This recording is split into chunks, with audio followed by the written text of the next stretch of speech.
Bem, querido aluno, aluna, professor, professora, pastor, pastora, superintendentes de Escola Bíblica Dominical, estamos chegando aqui para mais um bate-papo sobre a lição, e é a lição de número 14. Seja bem-vindo a esta sala de aula, eu espero que esteja tudo bem com você. Se você não for inscrito, olha, não deixe de se inscrever aí, de dar o seu like, o seu dislike. Não deixe de compartilhar se você achar que mereça um compartilhamento. E não deixe de deixar o seu comentário, concorda, discorda, acrescente. Isso aqui é uma via de mão dupla, e lembrando sempre que nós não estamos aqui fazendo uma aula, é sempre um resumo, uma síntese da lição que nós estamos encerrando hoje, esse trimestre. Estamos aí no fim,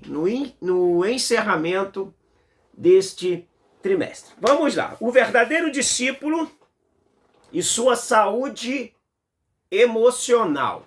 Isso é algo de muita relevância, porque o nosso bem-estar emocional vai afetar toda a nossa vida, inclusive relacional. Relacional conosco mesmo, relacional com Deus, relacional com o nosso semelhante.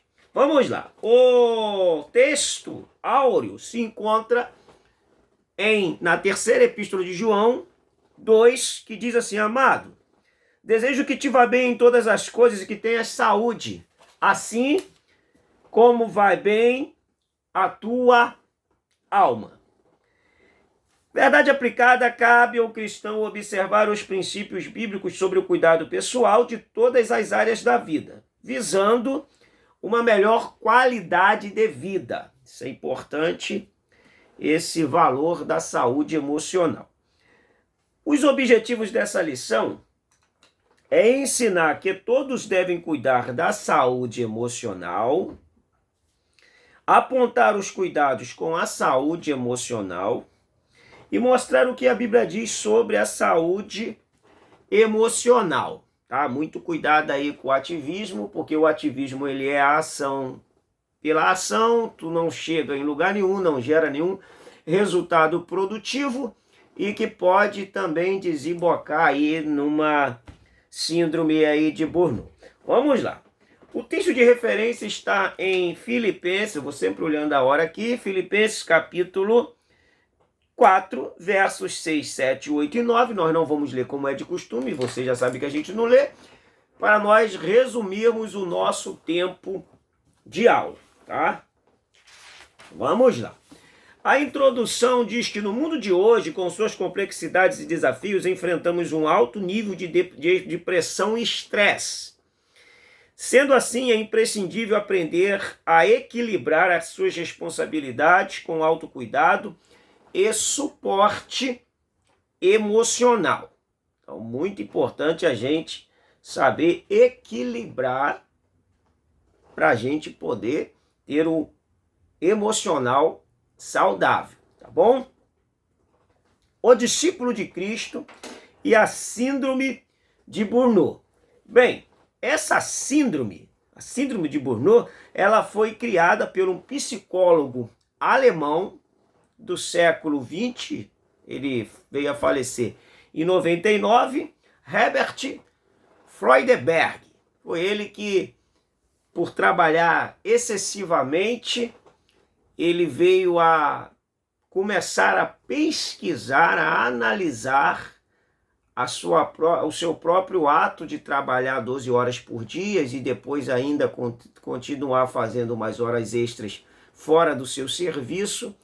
Ele percebeu que ele estava tendo uma exaustão emocional, tá bom? Ele vem, na verdade, ele começa a falar sobre esse assunto em 74. Dá uma pesquisadinha nesse assunto aí, porque isso é importante. Muitas das vezes você não vai precisar usar isso em sala de aula, mas se alguém vier a perguntar, você tem isso aí e você não será pego de surpresa. Nem tudo que a gente estuda, a gente utiliza em sala de aula. Muitas das coisas Muitas das vezes a gente leva esse conhecimento como um relógio de bolso. Precisou dele, a gente puxa. Não é isso que a gente faz com o relógio de bolso? Só tira ele do bolso quando precisa. Então tem conhecimento que é importante que a gente leve ele para o ensino e que exponhamos ele dentro da necessidade. Não necessitou, amém, você estava preparado caso fosse exigido de você tal conhecimento. Vamos lá. Então, o discípulo de Cristo e a síndrome de Burnout. A síndrome é um distúrbio psicológico caracterizado pelo esgotamento físico e mental intenso, causado por um estresse crônico. Geralmente afeta o indivíduo em atividades estressantes e demandas emocionais elevadas, como é o caso de professores, médicos, policiais, vendedores e até pastores. Vamos lá, o termo burnout deriva da palavra em inglês burn, que significa queimar, e foi utilizado para representar a sensação de estar queimado, esgotado, sem energia, por serem humanos. Todos podem enfrentar esse estado de depressão. Aí nós temos aqui, de exaustão, perdão. Nós temos aqui, capítulo 5, verso 17 de Tiago. Bem, sintomas. Quais são os sintomas da síndrome de Burnout? É claro que nós temos aqui uma síntese de sintomas, mas você pode pesquisar e encontrar mais sintomas a respeito dessa síndrome, tá bom? Alguns dos sintomas são exaustão emocional, queda de desempenho. Geralmente a síndrome começa por uma hiperatividade. A pessoa está fazendo atividades extremamente, trabalhos, fora do limite, até que ela começa a ficar irritadiça, sem pavio, e começa a ter logo em seguida essa exaustão.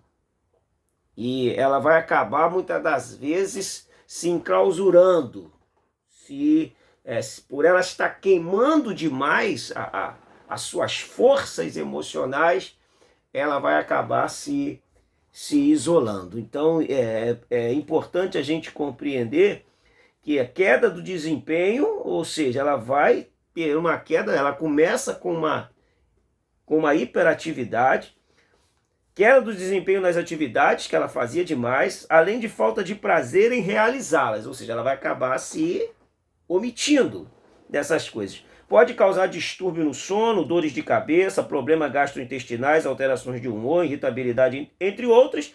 Embora a Bíblia não use esses termos técnicos, é possível identificar exaustão em diversos personagens, como Moisés, Elias e outros. Moisés ainda teve um conselho do seu sogro Jetro, que isso é muito bom, você saber ouvir. Nesse momento, onde a depressão está querendo atacar, você está com pessoas certas, ouvir pessoas certas, frequentar ambientes certos, é determinante para a superação. Conviver com pessoas para cima, com pessoas vivas, com pessoas entusiasmadas, com pessoas que têm visão de otimismo, é indispensável para você ir despertando esse sentimento. Porque quando a gente convive muito, os locais onde você frequenta, as suas amizades, são aquelas amizades sempre para baixo, sempre ajudarão uma pessoa deprimida a afundar cada vez mais nessa angústia profunda, depressiva. Vamos lá. Moisés ouviu o seu sogro e ele falou: Moisés, você está trabalhando o dia todo julgando esse povo, escolhe homens para que possam te ajudar. Você vai dar uma relaxada, uma descansada. Só vai chegar a você os casos que eles não conseguirem solucionar. Pronto. Moisés seguiu o conselho do sogro, escolheu homens categoricamente seletos, e depois você lê lá, nós não vamos ler para nós ganharmos tempo, Êxodo 18, 27 e 13 e 27, quando eles estão ali em Refidim, e ele diminui a sua labuta, porque ouviu um conselho de Jetro, que veio lá de Midian, a leste do Golfo de Acaba, para poder dar um conselho para Moisés ali no caminho, chegando ao Monte Sinai. Então, saber ouvir, saber com quem está é importante. Vamos. Causas do burnout. Expectativas altas e até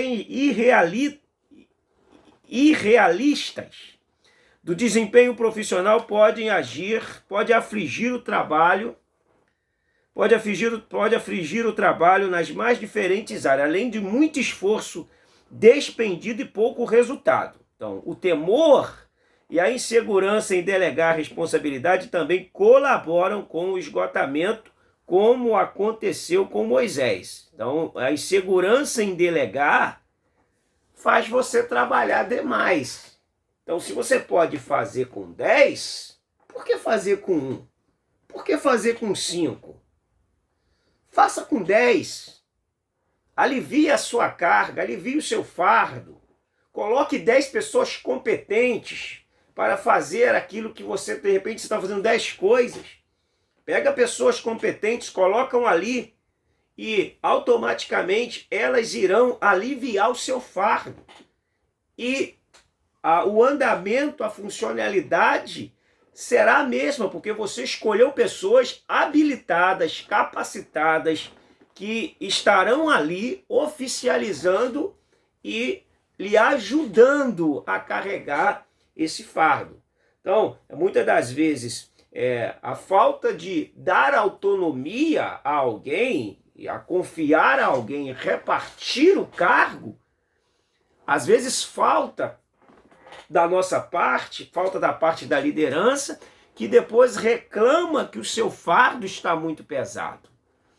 E a gente vê isso em Moisés, que ele alivia o seu fardo e de maneira mais leve ele prossegue a sua caminhada. É como se você tirasse bagagem da sua embarcação.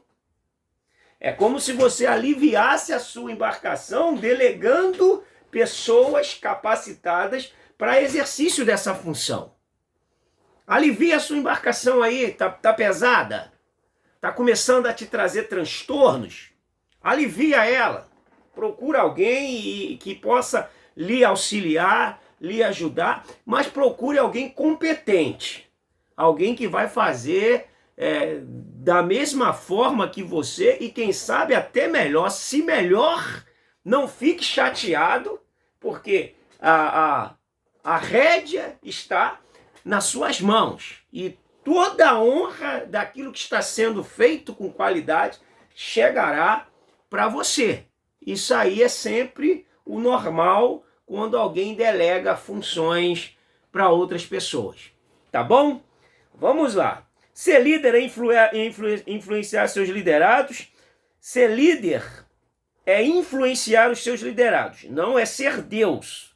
As divisões, provocações e os emblemas ministeriais causados por auxiliares no estilo de Diótrefes também pode afetar o emocional de um líder, caso não saiba como lidar adequadamente com questões. Não coloque pessoas como Diótrefes. É problemático, mas me bajula, mas vai gerar problema. Ao invés de unir, vai dividir. Ao invés de crescer, vai diminuir. Então, se Diótrefes está no grupo, preste atenção, todos nós que somos líderes, que lidera algo, sempre tenha isso em mente. Que seja o melhor bajulador. Se for como Diótrefes, esquece. Coloque pessoas sempre qualificadas para poder depois não ter esses problemas. Por isso que o conselho aqui sempre está fazendo uma análise das atitudes de Diótrefes. Diótrefes é um problema onde ele chega. Ele não soluciona, ele traz problemas. É o que a gente percebe na carta. Pode ser que Diótrefes também tinha alguns distúrbios emocionais. E por isso, por não tratar, ele acabava também causando muitos males nas outras pessoas. Vamos lá. Subtópico 3 diz: ajuda no esgotamento físico e emocional.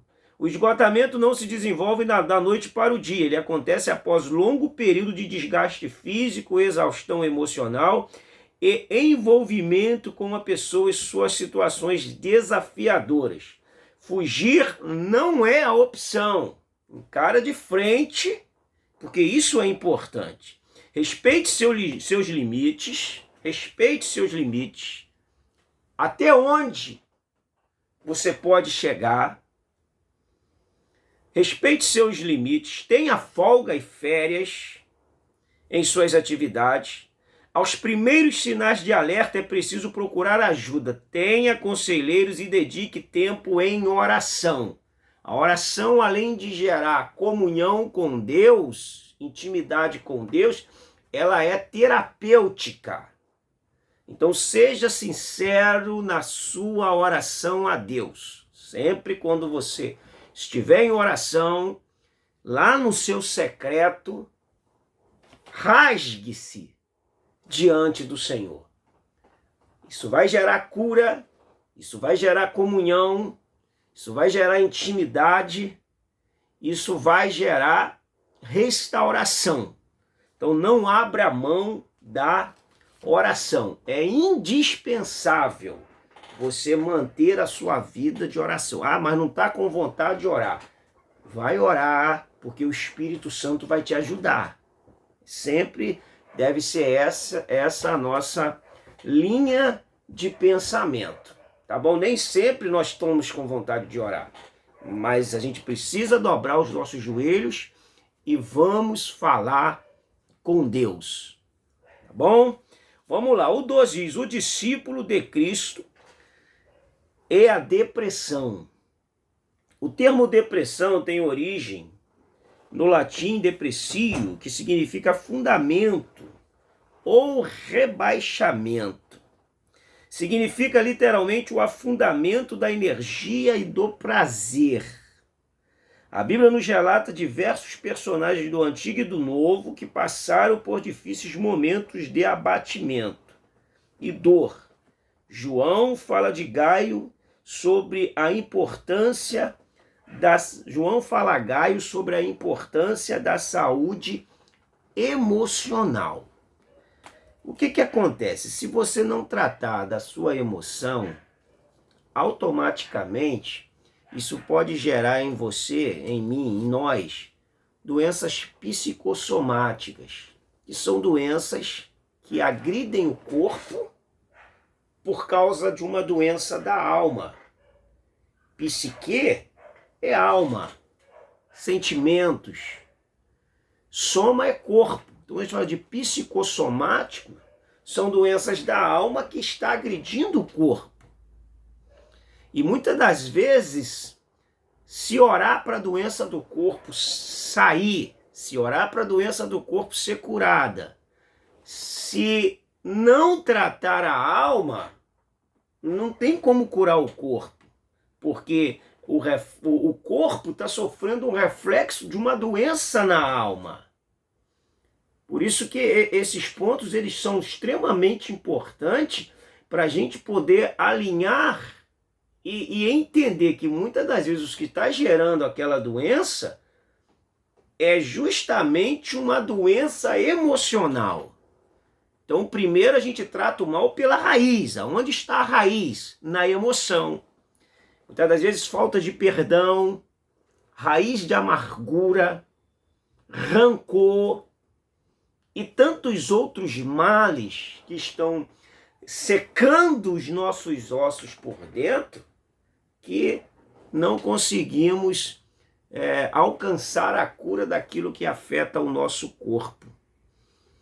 Para a gente poder compreender também, outro ponto importante, é que o pecado também gera a depressão. O salmista Davi, quando ele escreve o Salmo 32, o Salmo 51, a gente percebe ali que ele está vivendo um período depressivo. Mas por que ele está vivendo esse período depressivo? Justamente porque ele está escondendo o pecado que ele cometeu com a Betseba. E, por exemplo, a gente lê o 32, diz assim: bem-aventurado aquele cuja iniquidade é perdoada e cujo pecado lhe é coberto. Bem-aventurado o homem a quem o Senhor não atribui iniquidade e em cujo espírito não há dolo. Enquanto calei, os meus pecados envelheceram os meus ossos, pelos meus constantes gemidos todo dia.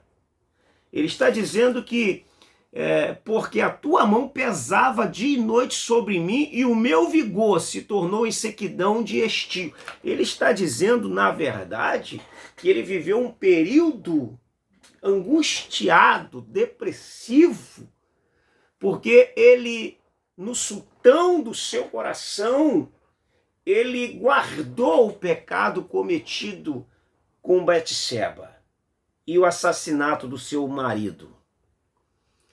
Por 9 meses e alguns dias, ele manteve isso lá e acariciou esse pecado. Ele domesticou. E isso causou muito, mas muitos males a ele. Até que o profeta chega diante dele.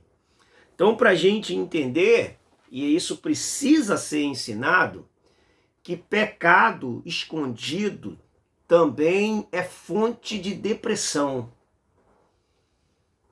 Muito importante isso ser enfatizado, ensinado, externado para o povo, porque às vezes a cura está nisso, em confessar. Confessar diante de Deus, confessar diante de quem pecou, confessar com quem pecou. Isso tem que ser ponderado pela pessoa. E isso tem que ser ensinado, tem que ser trago à tona, para que haja um start, um despertar mental. Senão a pessoa acaba vivendo a vida toda desse jeito, porque ela não recebeu um ensino que trouxe uma luz ao seu entendimento e ela percebesse que o que ela vive é fruto de algo escondido. Vamos lá. Sinais de depressão: mudança repentina de humor, isolamento, dificuldade de concentração, alteração do sono e apetite, pensamento negativo. Autocrítica são sinais de alerta para uma possível depressão. Eu tenho os dados de um livro aqui que ele diz assim: a ONU, segundo a ONU, de acordo com a ONU, uma pessoa em cada 10 terá depressão ao longo da vida. Uma pessoa em cada 10 terá depressão ao longo da vida. Desse total, 60% serão mulheres, 40% homens. De cada 10 pacientes que se recuperem, apenas um não sofrerá recaída. Olha só. A Organização Mundial da Saúde apontou a depressão como a 4ª enfermidade mais comum no planeta. Estou lendo esse livro aqui, página 11, depressão. Por que algumas pessoas sofrem? Tá bom? Não sei se você tem, fica aí para você aliar a sua lição, tá? Vamos lá. Causas da depressão. O que pode causar a depressão? A pressão constante para atender às demandas da vida. Se cobre menos, hein? Porque muitas das vezes as pessoas estão cobrando além do que elas fazem, mas cobra você. Coloca um fardo em você que nem elas carregam, mas querem que você carregue. Isso é uma prática, inclusive, farisaica. Eles querem que tu faças algo que nem o dedo deles eles movem. Então pisa no freio. Senão você pode dar uma pane emocional e ir parar até no hospital. Tá bom? Fiz até uma rima. Mas é importante. Falta de tempo para cuidar de si também é uma causa. Faça o seu tempo. Tempo é importantíssimo, é algo imprescindível. Sentimento de solidão e isolamento. A pessoa começa a se isolar, a se autocriticar, a se diminuir em relação às outras pessoas, a não se amar, e isso são sintomas que estão aí desembocando em uma depressão. Então é importante a gente compreender que por você ser crente, de repente as suas tarefas excessivas pode te gerar isso. Agora, de repente, algumas coisas também, alguns pecados, negociatas erradas, entrar em situações que não deveria como cristão, depois aquela angústia apertar seu peito, porque quando você dobrar o seu joelho, desce uma espada na sua cabeça, você não consegue desenvolver a sua comunhão e seu relacionamento com Deus. Por você pregar a palavra, a própria palavra te condena, porque você sabe que as suas atitudes são contrárias àquilo ali.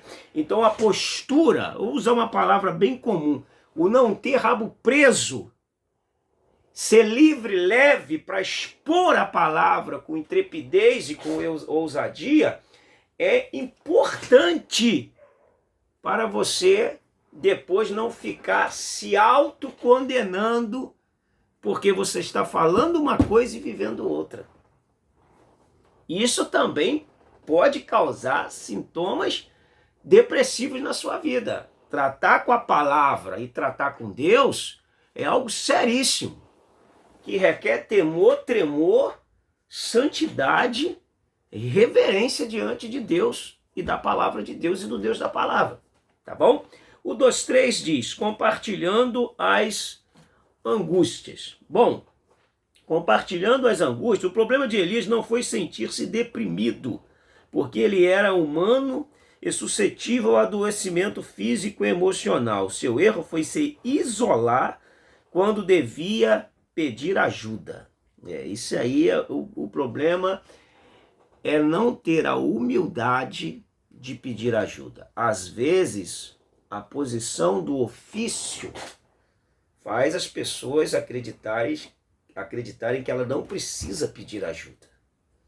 Faz a pessoa acreditar que por ele ser pastor, pastora, missionária, pregador, pregadora, dirigente de vigília, dirigente da oração, aquela pessoa que carrega um peso, faz ela muitas das vezes não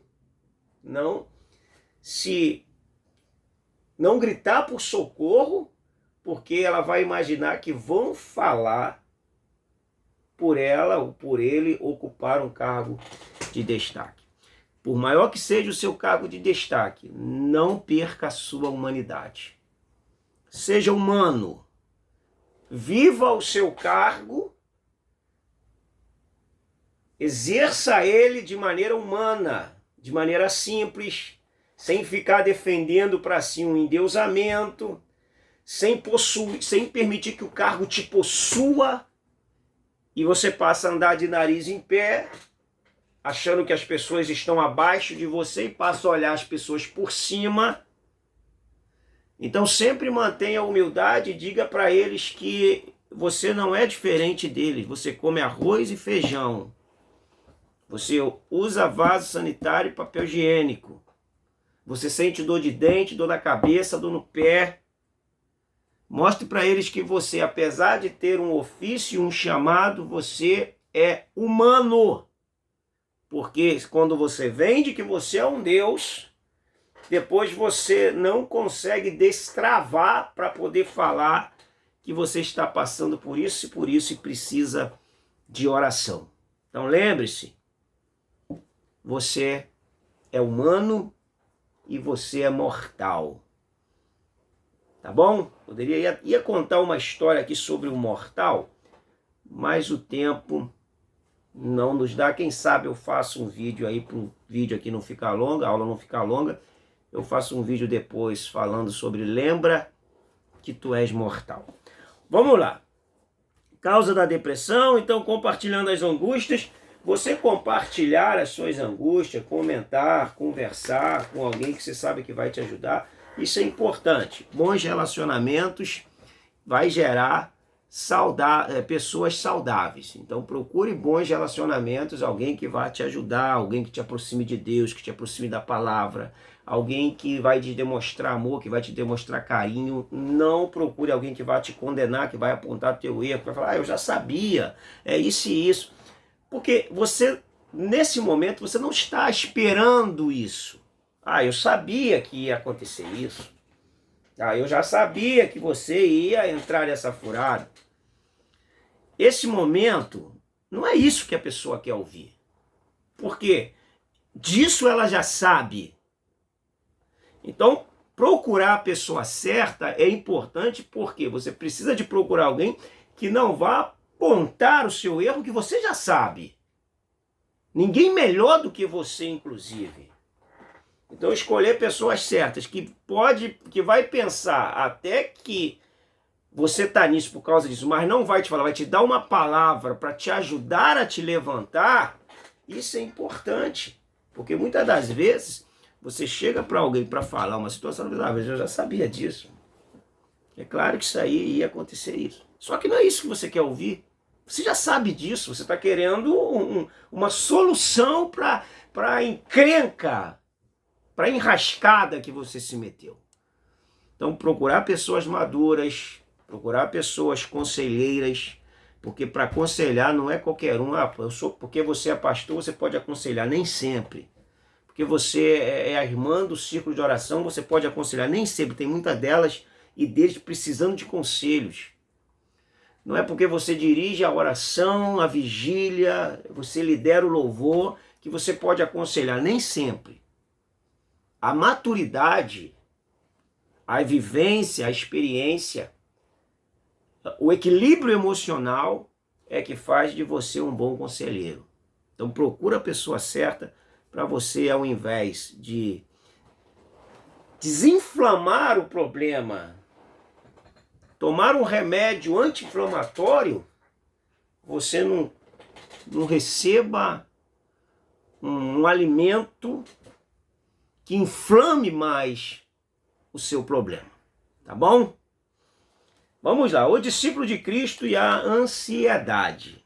A ansiedade é um caso sério. Alguém já disse que a ansiedade é um caminhão carregado de desconfiança de Deus. Por isso, lança sobre ele a sua ansiedade, tá? A ansiedade, num todo, ela não é ruim. Todos nós temos um pouco de ansiedade. Só que a ansiedade excessiva, ela acaba desembocando num sintoma depressivo. Vamos lá. A ansiedade até certo ponto pode ser normal e tem a ver com as características de cada pessoa. É o que eu disse aqui, né?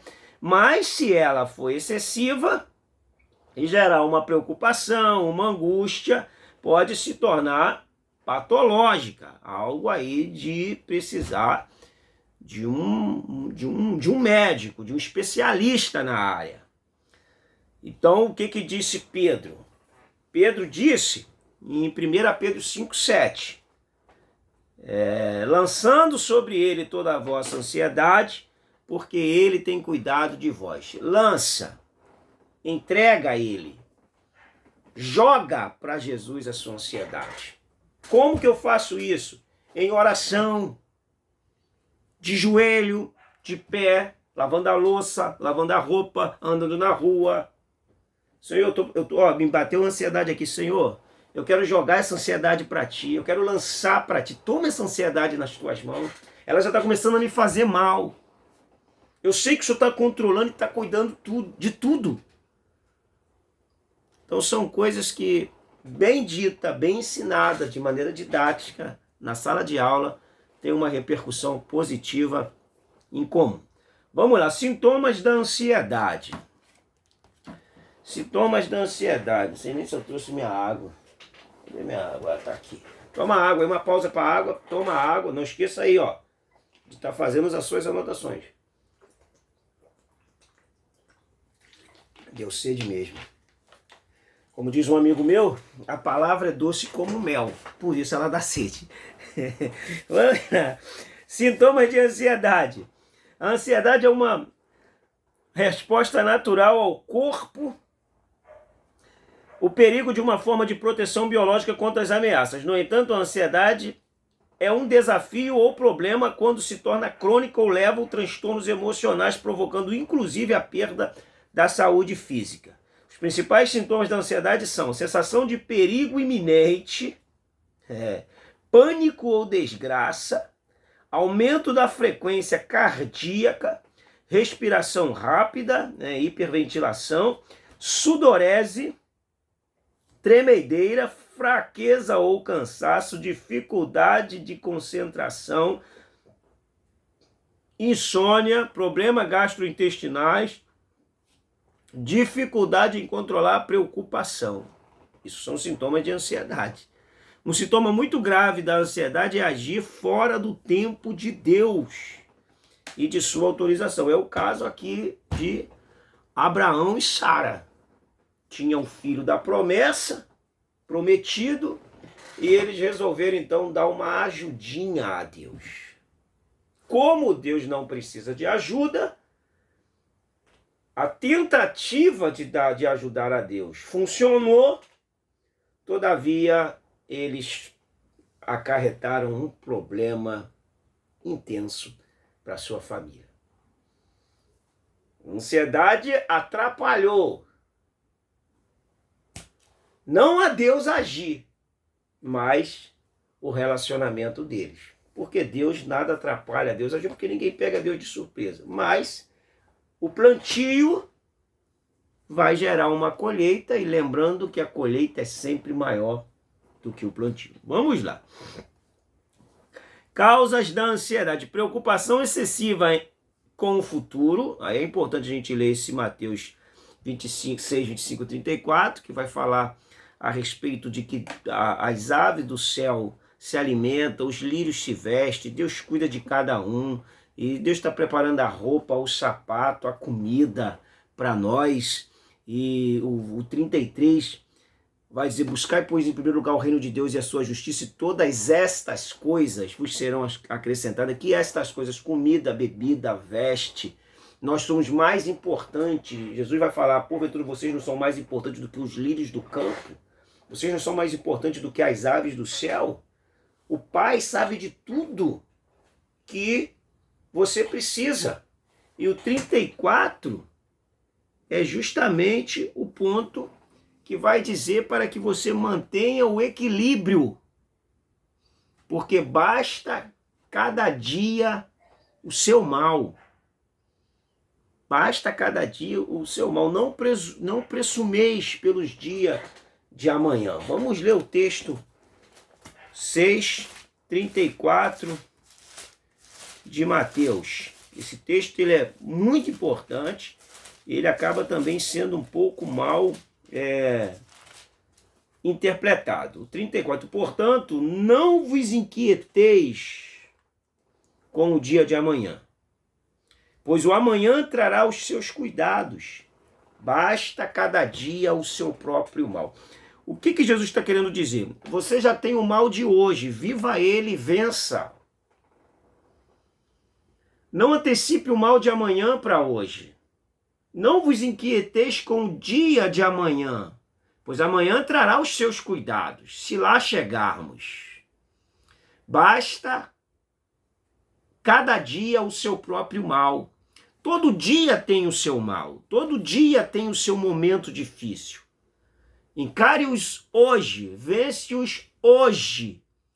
Quando chegar amanhã, nós enfrentaremos o de amanhã, venceremos o de amanhã.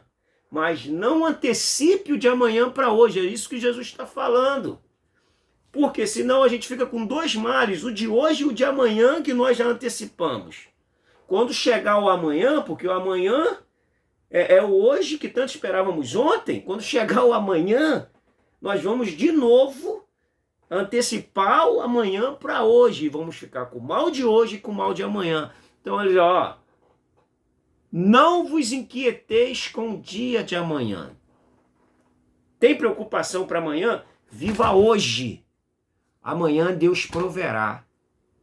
É isso que Jesus está ensinando. Cuidado com a ansiedade, para ela não virar algo patológico.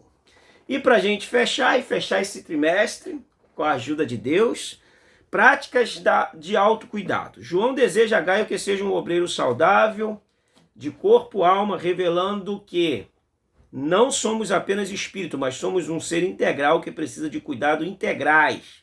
Uma alma ansiosa reflete sintomas no corpo que podem evoluir num quadro de doenças psicossomáticas. São dores, problemas físicos causados por sofrimento emocional. Além da prática da oração sistemática, é preciso reconhecer que quem tem o problema e buscar ajuda profissional para a restauração da saúde física e emocional. Isso é importante, tá? Física, emocional, mantenha a sua vida espiritual também sempre em dia, mesmo sem vontade, leia a Bíblia e fale com Deus, tá bom? Isso é uma receita que vai lhe dar uma ajuda fundamental para somar com a ajuda que de repente você já precisou ter de um profissional. Então vá no profissional de preferência crente de verdade, que vai orar também com você, que vai ler a Bíblia com você, que vai te orientar dentro da ciência, mas dentro também da palavra de Deus. Ok? Aconselhe a sua turma assim. A conclusão diz que pressão, estresse, preocupação pode desencadear adoecimento mental e a ideia de que cristãos são imunes a problemas de saúde emocional. É equivocado e pode levar à estigmação e ao isolamento. A Bíblia fornece apoio espiritual, mas muitas vezes também é preciso ajuda médica. Graças a Deus chegamos a esse final e é muito gratificante a gente saber que vencemos mais um trimestre com a ajuda e com o sustento do Pai Celestial, tá bom? Eu espero que o Espírito Santo te ilumine a mente, o entendimento, essa é a minha oração, que o Espírito Santo te use poderosamente quando você estiver lecionando, tá bom? Eu quero, antes de encerrar, deixar a indicação de um livro, lançamento do pastor Alex Cardoso, que é esse aqui, Depressão no Altar. Entre nas redes sociais, vale muito a pena. Eu posso falar, pastor Alex já foi meu pastor, então com certeza você vai ler a literatura dele, a literatura que você lê dele, você vai agregar valores morais, espirituais e agora emocionais à sua vida. Fica a dica aí, pode investir, que esse aqui é um investimento que vai valer muito a pena para a sua vida. Não deixe de ler a palavra, porque a palavra é a palavra de Deus. Um grande abraço, fica com Deus. Até nosso próximo trimestre, só no ano que vem. Fica com Deus.